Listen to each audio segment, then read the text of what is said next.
चिकित्सक की दुकान पर पहुंचा और वहां पर पहुंचकर उसने उससे जहर मांगा। चिकित्सक ने सोचा कि कहीं ये आदमी आत्महत्या ना कर ले, इसीलिए उसने एक शीशी में रंगदार पानी भरकर और उसे अच्छी तरह से पैक करके उसे दे दिया। घर पहुंचकर उस आदमी ने अपनी पत्नी के नाम आखिरी खत लिखा। उसने उस खत को बंद किया और टेबल पर रख दिया और रंगीन पानी पीकर वहीं पर लेट गया। थोड़ी देर बाद उसके शरीर में जहर के सभी प्रभाव प्रकट होने लगे। हालत ज्यादा बिगड़ती देख उसे अस्पताल पहुंचाया गया। डॉक्टरों ने उसका निरीक्षण किया, उसकी जांच की।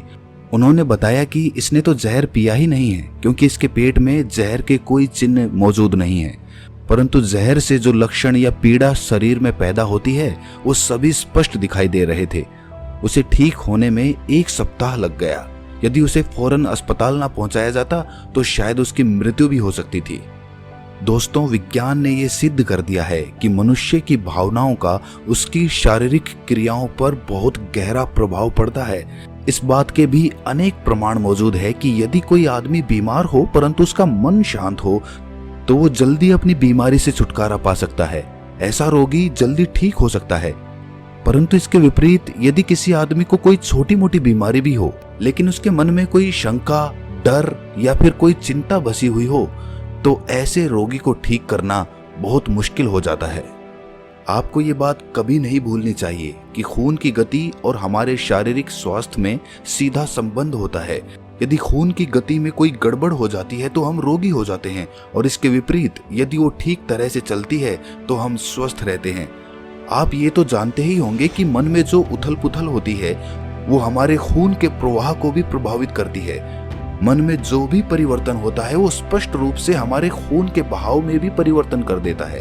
क्रोध आने पर, कोई डर उत्पन्न हो जाने पर अथवा किसी प्रकार की दुर्घटना घट जाने पर हमारे खून के प्रवाह के प्रमुख स्रोत हृदय पर फौरन प्रभाव पड़ता है। आपको ये भी पता होगा कि क्रोध आने पर रक्तचाप बढ़ जाता है। ऐसा कहा जाता है कि यदि घोड़े का मालिक घोड़े को चाबुक लगाए या यूं कि उसे डांटे फटकारे तो घोड़े के हृदय की धड़कन 10-12 बार प्रति मिनट अधिक तेज हो जाती है। क्रोध, चिंता, भय या फिर अन्य किसी भी प्रकार के मानसिक कष्टों, क्लेशों एवं तनाव आदि से खून के प्रवाह में भारी परिवर्तन होता है। उस परिवर्तन का शरीर के अंगों पर भी प्रभाव पड़ता है। वे रोगों को ग्रहण करने लगते हैं और इस प्रकार मनुष्य की आयु कम होने लगती है। मन में बीमारी के दूर होने के प्रति जितना शक होता है, रोग के कारण जितनी चिंताएं अधिक बढ़ जाती हैं, तो रोग जितना कष्टकारी होता है उससे भी ज्यादा कष्टकारी हो जाता है। शरीर पर मुर्दनी सी छा जाती है तथा निरंतर मनहूसियत छाई रहने से रोग शरीर को आ घेरने लगते हैं।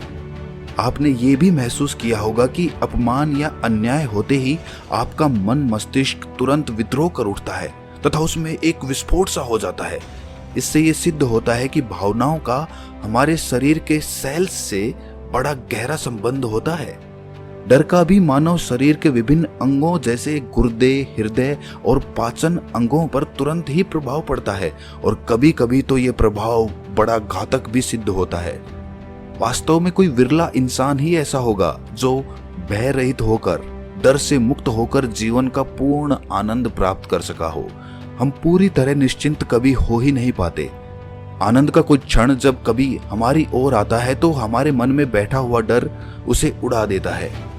क्या आप बता सकते हैं कि अब तक आपके जीवन में आनंद के कितने दिन आए? कितने दिन आप चिंताओं से मुक्त रहे? और आपके जीवन में कितने दिन ऐसे बीते कि जब आप दिन भर मुस्कुराते रहे? संभव है कि हमारे मन में डर की जड़ें बचपन से ही जमी हों।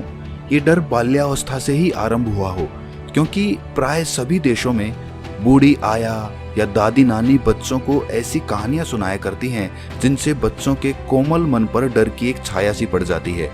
परियों, भूत प्रेतों और राक्षस आदि की कथाओं से डर बच्चों के मन में अपनी जड़ें जमा लेता है, और बचपन से ही हमारे मन में बैठा हुआ ये डर कार्य के आरंभ में, कार्य के बीच में और सफलता के निकट पहुंचने तक हमें सताता रहता है। बचपन में हम किसी परछाई को देखकर डर जाते थे। उसकी इतनी गहरी छाप हमारे मन पर पड़ी रहती थी कि हम सदा यही सोच सोच कर डरा करते थे कि कहीं ये ना हो जाए, कहीं ऐसा ना हो जाए, कहीं वैसा ना हो जाए।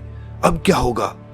अधिकतर ये सभी प्रकार के डर हमें इतना कष्ट पहुंचाते रहते हैं कि किसी कष्ट को भोगने के बाद भी हमें उतना दुख नहीं होता जितना दुख हम पहले ही भोग चुके होते हैं। प्राय सभी लोगों के अंतर मन में किसी न किसी प्रकार का डर छिपा रहता है, चाहे वो बीमारी का डर हो, दुर्घटना का डर हो, व्यापार के घाटे का डर हो, नौकरी छूट जाने का या फिर मृत्यु का डर हो। कोई ना कोई डर हमेशा छिपा रहता है और केवल छिपा ही नहीं रहता, वो अंदर ही अंदर हम पर आक्रमण करता रहता है और हमें खोखला कर देता है। कुछ लोग यात्रा करते हैं तो उनके मन में दुर्घटना की आशंका बनी रहती है। कुछ लोग ऐसे होते हैं जिन्हें किसी बीमारी का डर जीवन भर घेरे रहता है। आनंदपूर्ण विचार की तरंगों में बड़ी ताकत होती है। जब भी कोई चिंता आपको घेरे उस समय दूसरों की प्रशंसा कीजिए, हंसी मजाक की बातें कीजिए, किसी खेल में अपना मन लगाइए, मनोरंजन के काम कीजिए, मन में हौसले और उत्साह से भरी बातें सोचिए। ऐसा करते ही आपकी चिंताओं के बादल फौरन छंट जाएंगे और चिंता आपके मन से गायब हो जाएगी। डर के विचार हमारी रोग निरोधक शक्ति को कम कर देते हैं, जिससे हमारे शरीर के अंग अपने कर्तव्य का पूरी तरह निर्वाह नहीं कर पाते। फलस्वरूप तरह तरह की बीमारियां हमें घेर लेती हैं। यदि आप स्वस्थ और प्रसन्न चित्त रहना चाहते हैं तो भय रूपी राक्षस को कदापि अपने अंदर पनपने ना दें। आप अपनी कल्पना से ही मन में डर की स्थापना करते हैं, वास्तव में उसकी कहीं भी कोई सत्ता नहीं होती। जब आप अपने अंदर की कमी महसूस करते हैं तब डर उत्पन्न हो जाता है और यही डर बीमारियों और संकटों को आपके साथ जोड़ देता है। ये प्राकृतिक नियम है कि जिस वस्तु से हम डर जाते हैं वही वस्तु हमारी ओर आकर्षित हो जाती है। आपने बहुत से लोगों को ये कहते सुना होगा कि मुझे डर है कि ये काम नहीं बनेगा। कोई कहता है कि मुझे डर है कि कहीं मेरा बिजनेस चौपट ना हो जाए, और इसी तरह हर आदमी किसी ना किसी डर से ग्रस्त रहता है। याद रखना, जितनी बार भी हम अपने मुंह से अपने डर को स्वीकार करते हैं, हमारा मन उतना ही नकारात्मक होता जाता है, उसकी ऊर्जा उतनी ही कम होती जाती है। और इसीलिए जिस चीज से हम डरते हैं, जिस वस्तु से हम डरते हैं, हमारे जीवन में वही घटित होती है। एक किसान जानता है कि जिन गायों को मक्खियां या मच्छर तंग करते हैं वे ना तो पूरा दूध ही देती हैं और ना ही सही ढंग से दूध देती हैं। जिन गायों को मक्खियों और मच्छरों से बचाकर रखा जाता है वे खुशी खुशी पूरा दूध देती हैं। इसी प्रकार मस्तिष्क के जिन सेल्स को चिंता ने सता रखा है वे अपना कार्य किस प्रकार सही ढंग से कर पाएंगे। ये कहा जाता है कि मनुष्य निरंतर जिस वस्तु की कामना या प्रतीक्षा करता रहता है उसे वो प्राप्त कर लेता है, परंतु जब मन चिंता और डर में ही लगा रहेगा तो उसे डर और चिंता ही तो प्राप्त होंगे। डर और चिंता से हमारी नाड़ियों का संतुलन बिगड़ जाता है। जीवन में हम सबको ऐसा अनुभव हुआ होगा कि जब हम किसी कार्य को पूरे उत्साह और दृढ़ निश्चय पूर्वक आरंभ कर देते हैं तो अचानक हमारे मन में शक पैदा होने लगते हैं, हमें अपने ऊपर संदेह होने लगता है। हम अपने आप से पूछने लगते हैं कि क्या ये काम मैं पूरा कर सकूंगा। इस प्रकार का संदेह हमारे दृढ़ निश्चय का केवल एक सिरा पकड़कर हमारी पूरी शक्ति को खत्म कर देता है। आज असंख्य लोग ऐसे हैं जो अद्भुत योग्यता होने पर भी मध्यम कोटि के ही बने रह गए।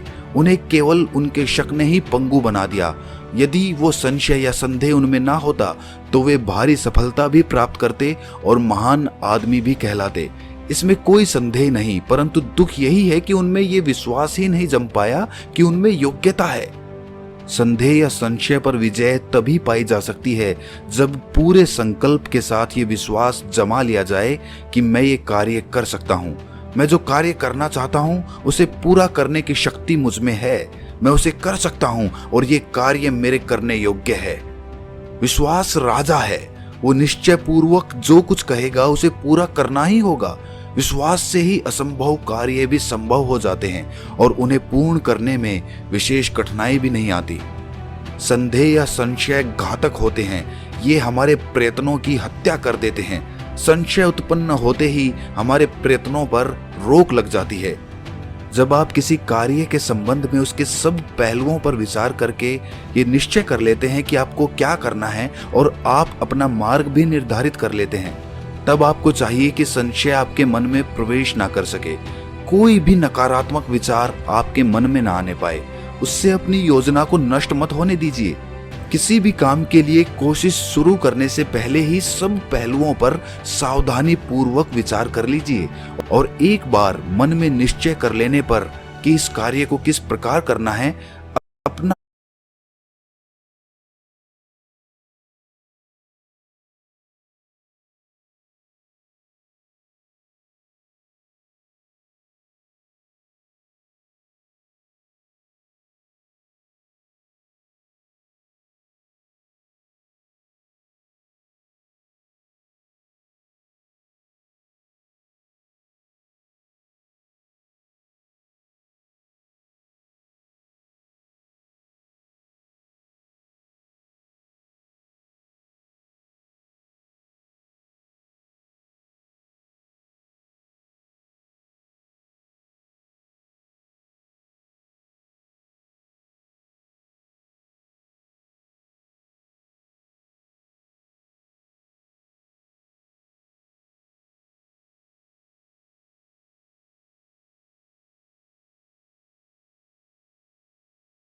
कार्य करते जाइए और निरंतर करते जाइए।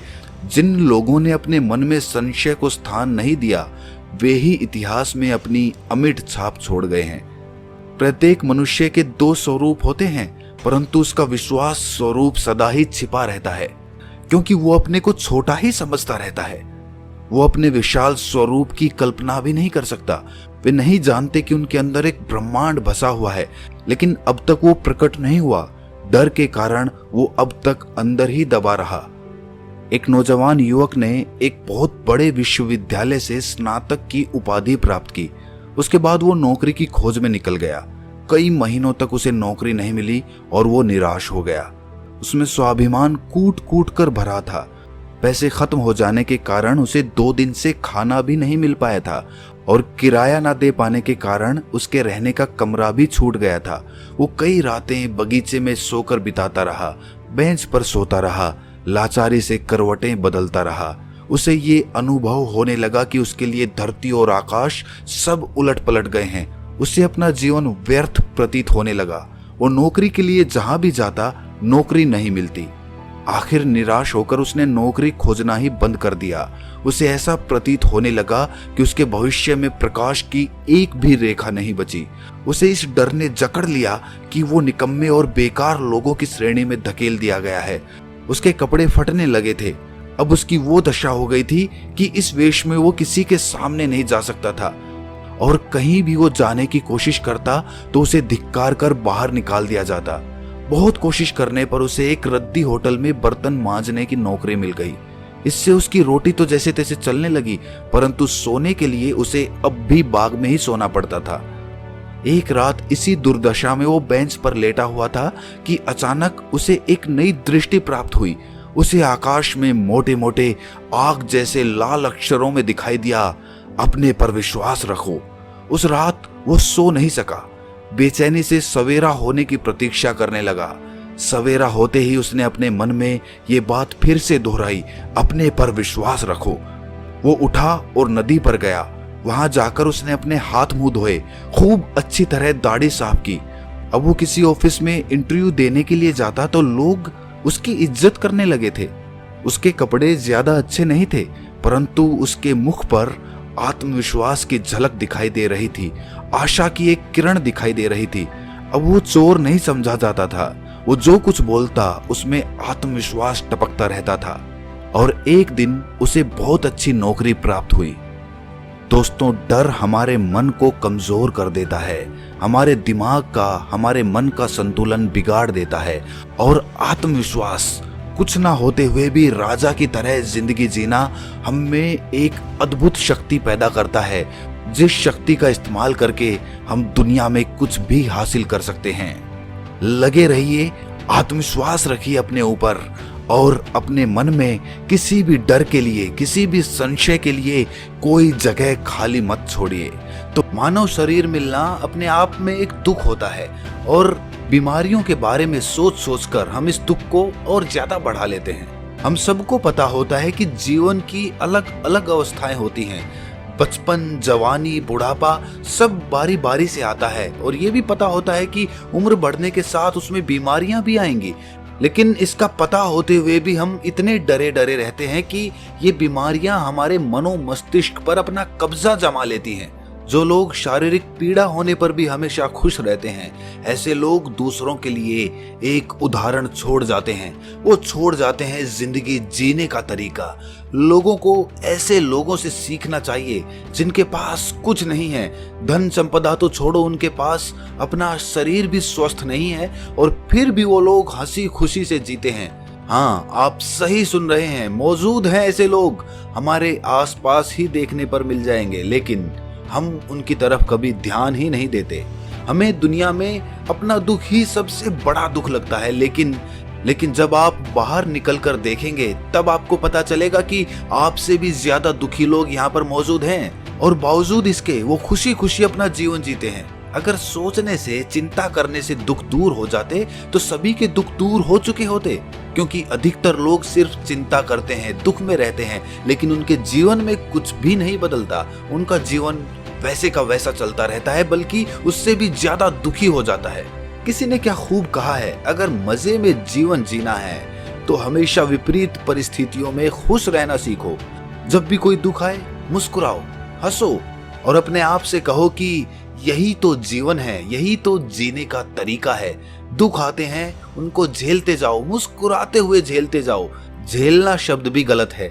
आप उस दुख के साक्षी बने रहो, उसे देखते रहो और धीरे धीरे आपको पता चलेगा कि सुख और दुख सिर्फ एक नाटक की तरह होते हैं।